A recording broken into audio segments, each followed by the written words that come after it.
One of the saddest statistics out there, and it's one from the Arrow Project, says that 1 in 4 teachers leave the teaching profession within the first 4 years of actually becoming a teacher. And think about that. That's someone who probably most of their life wanted to be a teacher. They went through great expense and effort to become a teacher, and then they left. And it's because the classroom is not what they thought it would be. It's not because they weren't experts in their area they're supposed to teach. It's because the kids were different than they had anticipated, and they didn't feel supported, or they didn't feel they had the tools necessary to create change.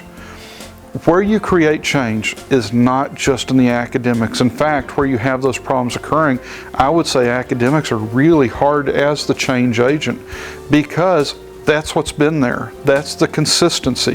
If it's in an English class, we've been diagramming sentences forever. Not saying it's not important, but it's not going to engage the difficult kids. Instead, when you can, as a teacher, have a conversation with a student about something that they understand will impact them here and now. Remember, kids are called kids on purpose. They're not mature. If they were, we'd call them adults. On maturity, the purpose of maturity is understanding that what I do, who I am, affects the people around me.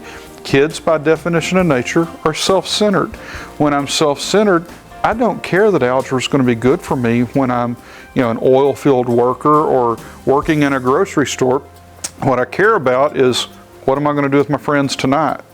Do I have a date for this weekend? Or little ones, they're playing with that toy and I want it.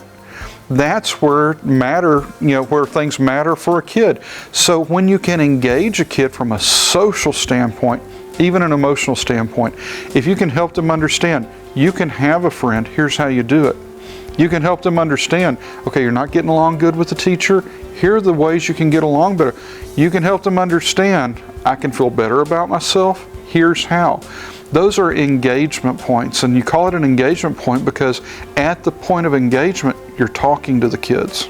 And when you're talking to the kids about something that they're talking back, when reciprocity occurs, it opens a door to begin having a deeper dive and learning experience. That's what creates the learning environment. Engagement points, when fulfilled, create a learning environment. Kids aren't reaching out to be engaged academically. They're reaching out to be engaged socially and emotionally. That's where you can capture a kid and begin the conversation. Same with the parent. That little kid that used to follow you around and you were their hero, and now all of a sudden they don't talk to you. They're not mature. They're self-centered. They're kids. You're not going to engage them the way you did as a toddler and shake something in their face, or what we tend to do when they're, smelly, preteen boys, of yelling at them.